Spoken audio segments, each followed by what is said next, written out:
अब आपको मैं इसका तीसरा पार्ट करवाना जा रहा हूँ इसी क्वेश्चन का। इसमें बताया गया 6x² minus 3 minus 7x।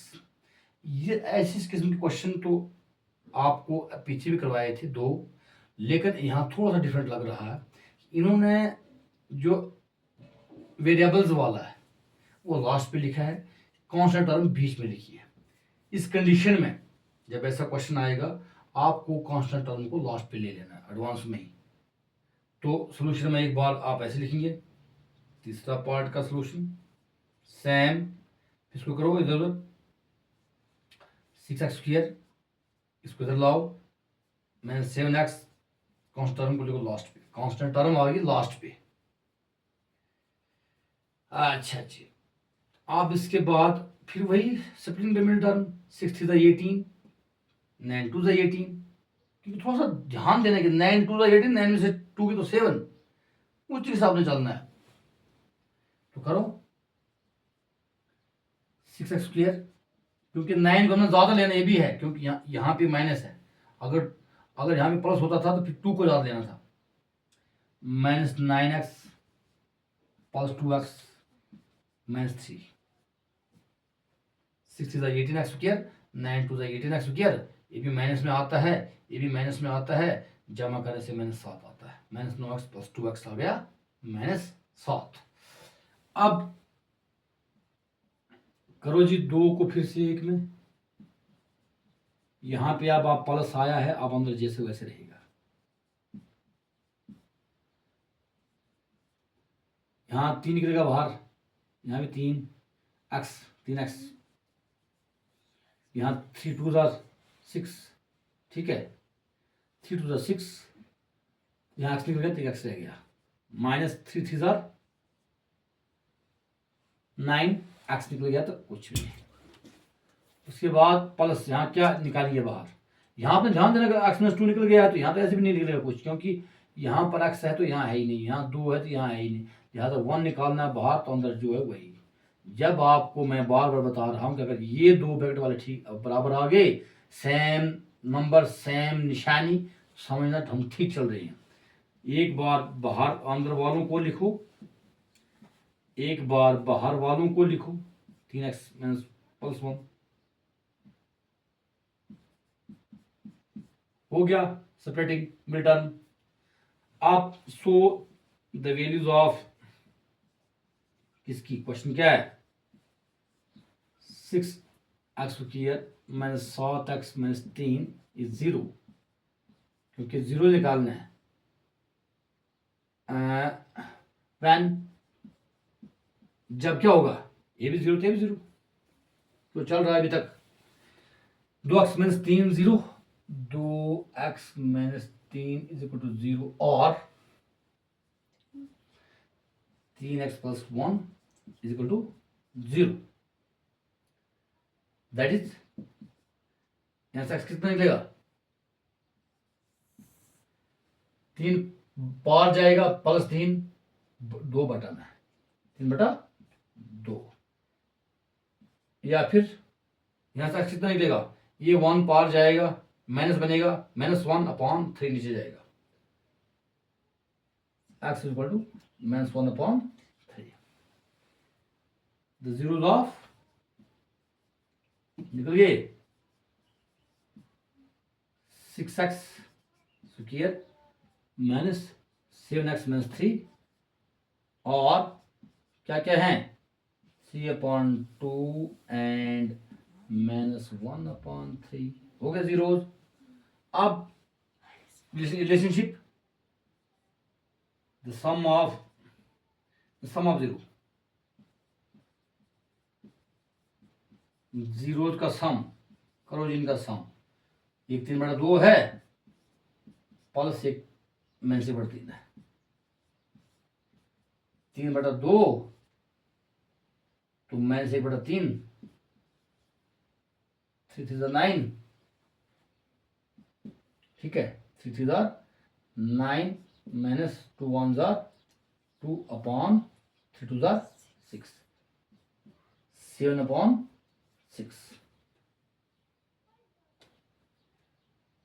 means b upon a, ये लो माइनस बी अपॉन ए, ये बी है ए है, हो गया। या फिर माइनस जो मैं बताया था coefficient of x upon coefficient of x सोचिए,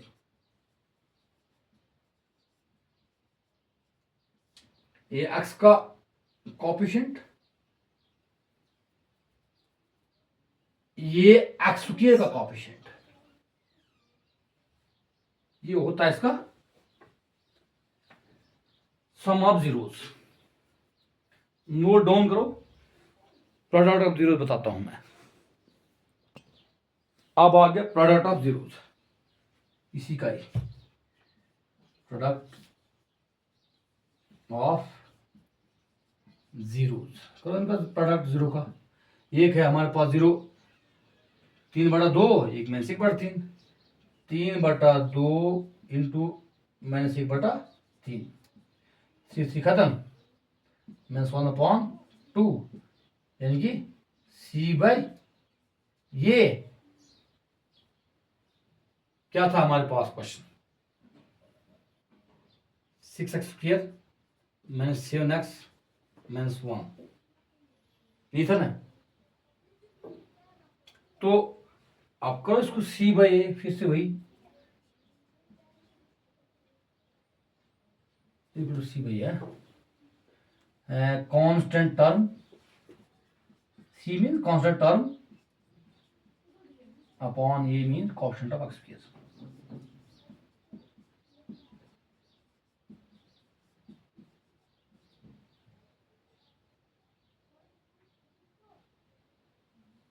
यहां 3 तो नहीं है, यहां 3 है, ठीक है, इसको हमने काटना नहीं है। एक बार थोड़ा सा यहाँ पे गलती हुई है, हमने अगर यहाँ 3 है तो फिर हमने एक था हमारे पास 3/2, एक था हमारे पास माइनस 1/3, लगाओ जरा, 3 1 जार 3 अपॉन 3 2 जार 6, C by A, C by A, ठीक है, यानी कि कांस्टेंट टर्म बटा कोएफिशिएंट ऑफ एक्स स्क्वायर, ठीक है। इस तरीके से आपने इनको काटना नहीं है, ऐसे मल्टीप्लाई करके जहां नीड पड़ी तो आपको सिर्फ इतना है कि सी बाई ए, यहाँ ए बी सी बाई ए बटा ये 3/6, अगर ये बराबर आ गई, कांस्टेंट टर्म बटा कोएफिशिएंट ऑफ एक्स के बराबर आ गया, कोएफिशिएंट ऑफ एक्स बटा कोएफिशिएंट ऑफ एक्स स्क्वायर, यानी कि क्वेश्चन में जो होगा उनको चेक करो, अगर वो बराबर आ गए तो समझना हमारा आंसर ठीक है, हम ठीक चल रहे हैं। तो आप नोट डाउन करो, आगे का पार्ट बताता हूँ। इसके बाद आपको मैं इसका चौथा पार्ट करवाऊंगा। ये लो, यहाँ 4u² प्लस 8u, यहाँ स्प्लिटिंग के मिडिल टर्म का कोई फंक्शन नहीं है, इतना है कि यहाँ से हम इसको कॉमन निकाल सकते हैं, लेकिन स्प्लिटिंग के मिडिल टर्म कैसे करेंगे, मिडिल टर्म ही नहीं है, तो टर्म से 2 है, तो हमने यहाँ से क्या करना होता है, हमने यहाँ से कॉमन निकालना होता है। 4 से ये भी जाता है तो ये भी, यानी कि 4 निकल सकता है बाहर और u भी निकल सकता है बाहर, इसमें भी है इसमें भी है। 4u निकल गया बाहर, 4u, यहाँ कि u रहा, u की पावर 2 है, एक रह गया, प्लस यहाँ u निकल गया बाहर, 4 2 8, 2 रहा, ठीक है, यानी कि ये दोनों जो हैं ये भी इधर के बराबर आएंगे, ठीक है। ये निकल के इनका जो फैक्टर निकलने थे ये निकल गए, तो सो डायरेक्ट हम लिखेंगे, सो द वैल्यू ऑफ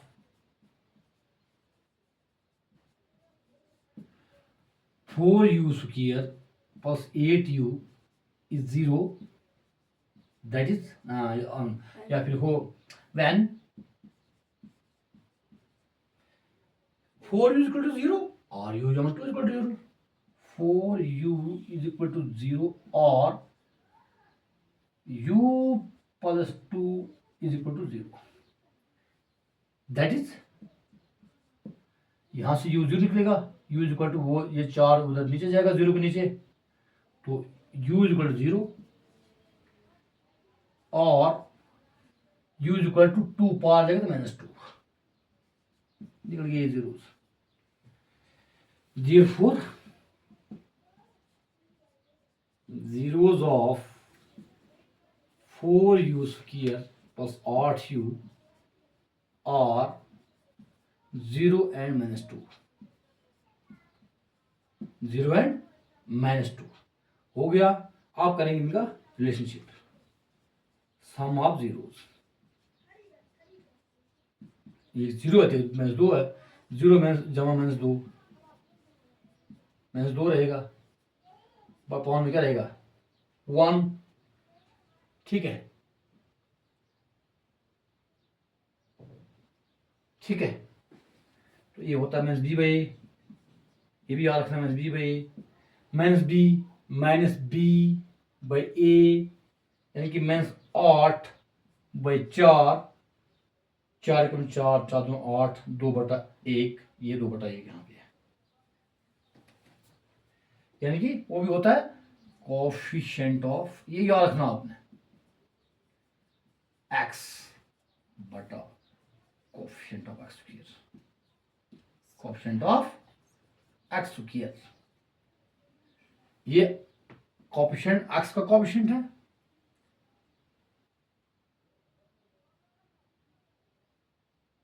या u का कोफिशिएंट है, x का कोफिशिएंट, u कोफिशिएंट, यानी कि जब आप x का कोफिशिएंट इसको आप रखेंगे तो ये -2 आएगा, क्योंकि है तो यहाँ पे 8, माइनस कोफिशिएंट ऑफ इधर है, ये भी याद रखना। ये आएगा, ये होगा -8 upon coefficient of x square 4, ये खत्म हो जाएगा, अभी मैंने आपको बताया, ठीक है। प्रोडक्ट ऑफ जीरोस, बार बार बता रहा हूं, रिलेशनशिप यही दो है, 0 -2 बदला 0, ठीक है। तो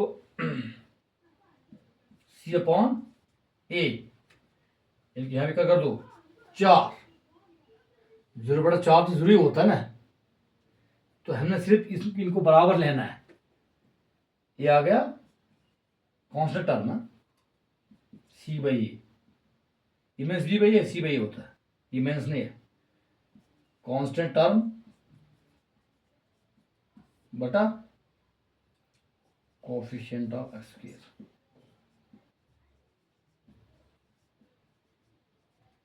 यहां आप इसकी जगह पे ऐसे लिख सकते हैं 8/4, इसकी जगह पे किसी को कोई शक लग रहा है कि यहाँ ये coefficient of x coefficient of x के बराबर नहीं आ रहा, इसको बराबर है करके आप ऐसे भी कर सकते हैं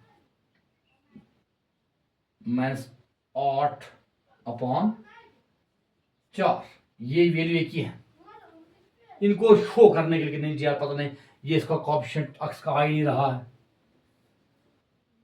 ठीक है, यहां कोफिशिएंट ऑफ u कर दो,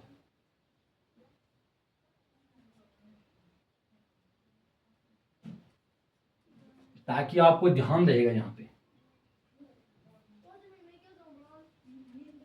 ये लो जी, ये हो गया हमारा रिलेशनशिप और zeros of polynomial of 4u square plus 8u। अब इसका 5वां पार्ट है t स्क्वायर -15। यहां पे थोड़ा सा अजीब सा लग रहा है कि स्क्वायर है t का, t है ही नहीं, फिर कांस्टेंट टर्म, मगर है तो ये भी क्वाड्रेटिक पॉलिनॉमियल्स, क्योंकि इसमें पावर 2 आ रही है, तो इसको हम सप्लीमेंट्री टर्म नहीं कर सकते, कॉमन में नहीं निकाल सकते, जैसे भी हमने कॉमन निकाला चौथे में, वो भी नहीं कर सकते, लिहाजा हमने इसको सही तरीके से चलाने के लिए इसको हमने ऐसा लिखना है कि हमें इनके फैक्टर्स बन जाएं। फॉर एग्जाम्पल टी स्क्वायर है माइनस, मैं लिखूंगा √15 का स्क्वायर। कोई शक? क्योंकि ये स्क्वायर रूट खत्म हो जाएगा, ये 15 ही रहेगा। मान लो मैंने इसको -15 ही लिखा है, क्योंकि सिर्फ अगर इसका स्क्वायर किया था, रूट लगाया है और क्या किया है, उसके रूट खत्म करो तो फिर वही रहेगा। इसकी जगह पे मैंने थोड़ा सा इसका शक्ल चेंज की है, ताकि यहाँ एक कंडीशन बने, यहाँ एक आइडेंटिटी बने, ये स्क्वायर माइनस बी स्क्वायर की आइडेंटिटी। वो किसके बराबर होती है? ये माइनस बी प्लस बी। ये हमारे पास टी है तो बी हमारे पास √15 है। T minus √15 square root 15 into t plus square root 15। ये लो जी, इसको खोल के ए आया, बस हो गया। लिखो आप द वैल्यूज ऑफ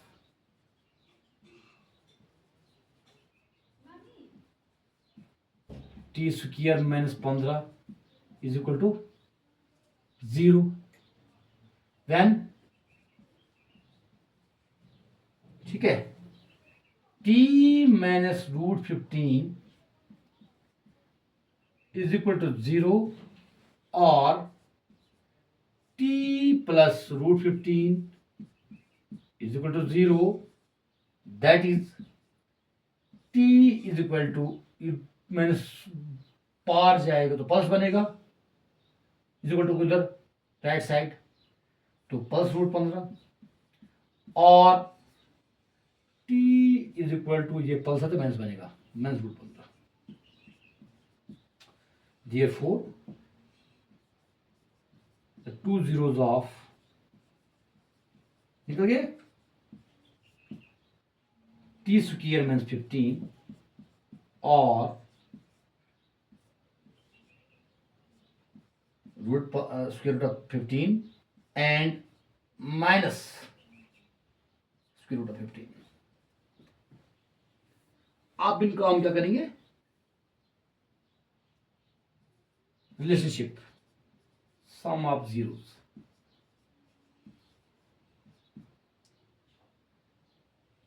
सम तो आ गया 15 प्लस -15 प्लस में माइनस ही होता है, 15 - 15 खत्म, जीरोस अपॉन 1, यानी कि coefficient of x upon coefficient of x square. ये x का कोएफिशिएंट यहां है ही नहीं, x ही नहीं है तो कोएफिशिएंट कहां से मिलेगा? 0 रहा, ठीक है। Coefficient of x square 1, T रख लो, सॉरी टी रखो, टी और टी स्क्वायर, ठीक है, ताकि आपको थोड़ा सा समझ में आसानी रहेगी। हो गया। अब प्रोडक्ट ऑफ जीरोस, उनका product square root of 15 into square root of 15, एक प्लस एक माइनस, प्लस माइनस माइनस होता है, -15 का होल स्क्वायर, स्क्वायर रूट खत्म, -15 अपॉन 1, यानी कि कांस्टेंट टर्म आई ये,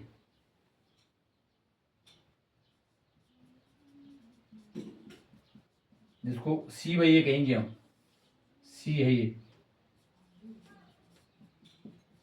coefficient of x square, that is C upon A. कोई प्रॉब्लम नहीं है, इसको लिखो की बात है, ठीक है। तो ये रहा 5वें पार्ट का।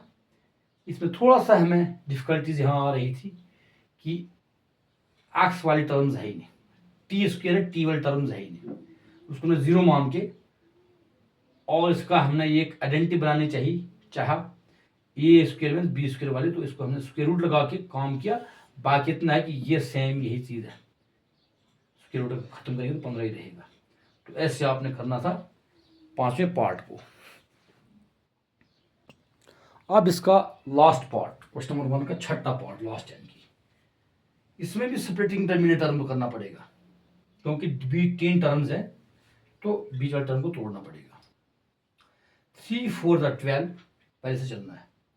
अब 12 तो आया, यहाँ किन दो को जरूर 12 आएगा, 6 2 12, लेकिन 6 में 2 तो 4 रहेगा, हमारा काम नहीं चलेगा, यहाँ पे 1 है। 3 4 12, 4 में 3 तो 1 ये रहेगा, 4 और 3 यानी कि यहाँ, मगर 4 वाला माइनस में रखना पड़ेगा, क्योंकि यहाँ माइनस में है, इसके बड़े वाले को माइनस रखना पड़ता। अगर यहाँ प्लस होता था तो फिर 4 को प्लस रखना था, 3 को माइनस रखना था, वो ध्यान देना आपने। 6 square minus 4x plus 3x minus 4, ये बुझिए 4 3 12x square minus 12x square, क्योंकि यहाँ माइनस प्लस माइनस माइनस, यहाँ भी आ गया 4 3 12x स्क्वायर, 4 में से 3 की तो -1, यहाँ माइनस वाला ज़्यादा है, -1x जमा माइनस करके ये आना चाहिए, तो मल्टीप्लाई करके इन दो के मल्टीप्लाई के बराबर आना चाहिए, फर्स्ट एंड लास्ट टर्म। देखो एक में फिर से, चलो आगे, यहाँ प्लस है बाहर तो अंदर जो है वही रहेगा, ठीक है। चलो जी, क्या निकालेंगे बाहर, यहां से हम एक्स निकले खाली,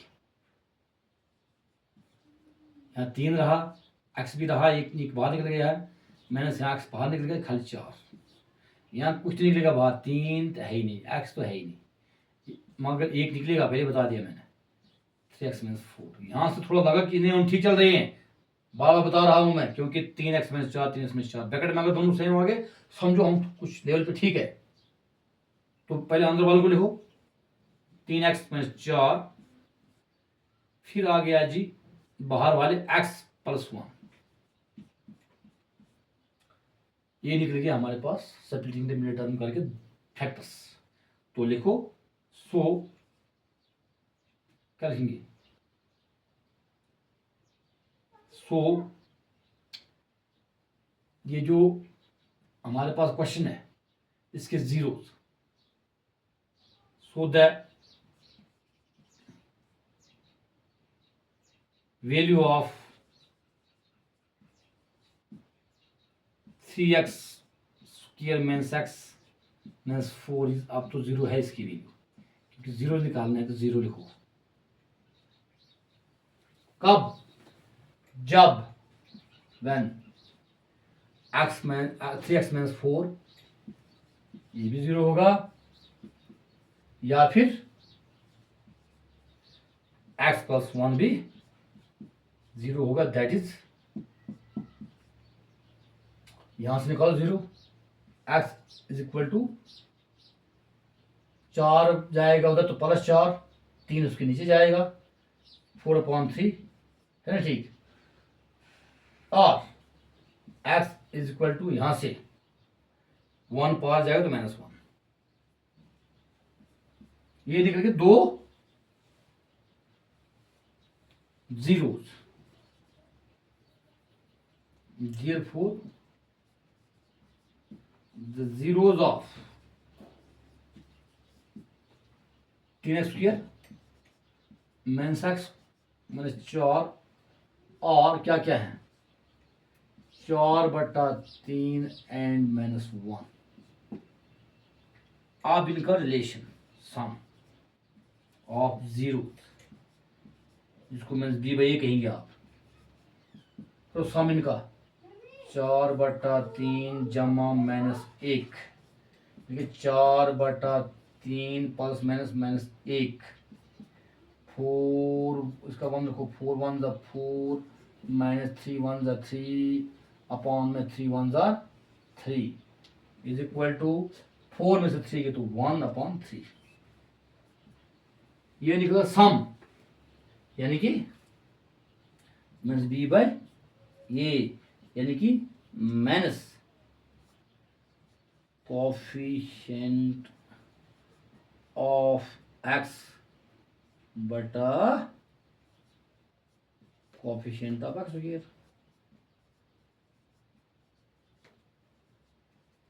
ये x का कॉफिशिएंट 1, क्योंकि यहां माइनस है तो यहां माइनस भी दिया ना इधर, ये आ गया x स्क्वायर का कॉफिशिएंट 3।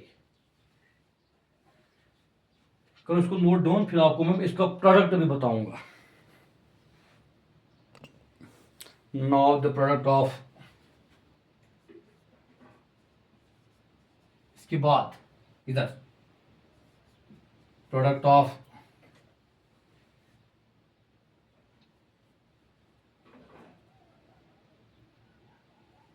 जीरो है, जीरो का क्या है 4/3 और -1, 4/3 इंटू -1, यानी कि -4/3, 4 1 4 माइनस बन गया। तो C/A, C क्या है -4 ये क्या है 3, यानी कि कांस्टेंट टर्म,